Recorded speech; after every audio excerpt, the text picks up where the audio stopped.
مرنے کے بعد بھی اولاد سے رشتہ ٹوٹتا نہیں ماں باپ کا۔ جس طرح زندگی میں والدین کے حقوق ہیں اولاد کے ذمے، مرنے کے بعد بھی والدین کے حقوق اولاد کے ذمے واجب الادا ہوتے ہیں۔ مختلف احادیث میں ان کا ذکر موجود ہے۔ پہلا حق الصلاۃ علیہما، ان پر جنازہ پڑھنا ہے۔ تجہیز و تکفین تدفین اس کے زمرے میں آتی ہے۔ وہ اولاد خوش نصیب ہے جو اپنے ماں باپ کا یہ حق ادا کر پاتے ہیں، ورنہ ایسے بد نصیب لوگ بھی ہیں جنہیں جنازہ آتا نہیں ہوتا اور ساری زندگی لوگوں کے جنازوں میں جا کے رسم ادا کر کے آ جاتے ہیں، اور جب اپنے ماں باپ انتقال کر گئے تو یہ دھوکہ پھر ان کے ساتھ بھی انہیں کرنا ہوتا ہے۔ تو وہ کیا سوچ رہے ہوں گے کہ یہ ماں باپ کے مرنے کے بعد ان کا پہلا حق تھا جو ہم نے ادا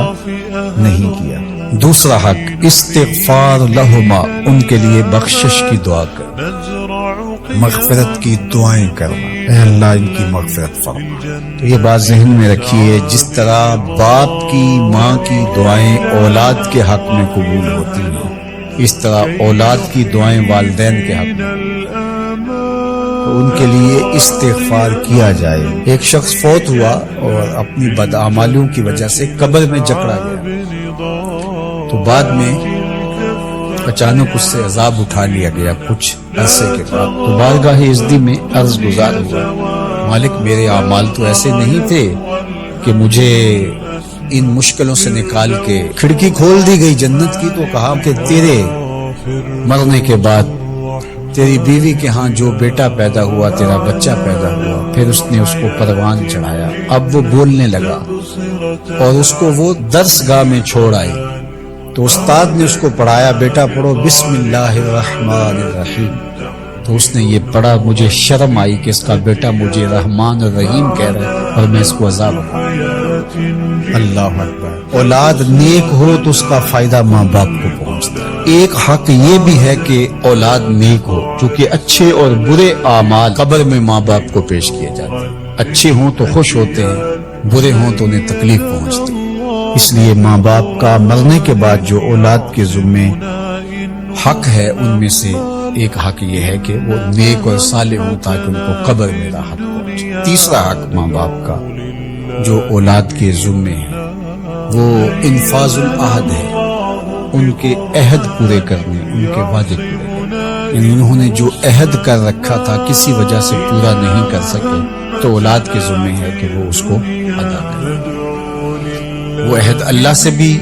ہو سکتا ہے اور اللہ کی مخلوق سے بھی ہو سکتا ہے۔ اللہ سے کوئی منت مانی تھی، پوری نہیں کر سکے، اسی طرح مخلوق کے ساتھ کوئی وعدہ تھا، اس وعدے کی تکمیل نہیں ہو سکی تھی تو ان وعدوں کو پورا کرنا۔ اس طرح قرض دینا تھا کسی کا اور انتقال کر گئے تو اولاد اس کو اپنی طرف سے ادا کرے، اس کا اگر مال ہے تو اس کے مال سے ادا کر کے اس کے بعد پھر جو ہے وہ اس کی وراثت تقسیم ہوگی، اور اگر مال نہیں بھی تھا تو پھر بھی اولاد کے ذمہ ہے کہ اپنے باپ کا قرض ادا کرے، اور یہ اگر جنازہ پڑھنے سے پہلے کر دیا جائے تو یہ سب سے اچھا اور سب سے بہتر ہے۔ ایک تو یہ ہے کہ انہوں نے جو وعدے کر رکھے تھے، ان کے جو عہد تھے وہ پورے کرے، لیکن اس کے زمرے کے اندر وہ واجب کی سطح تک تو نہیں ہے،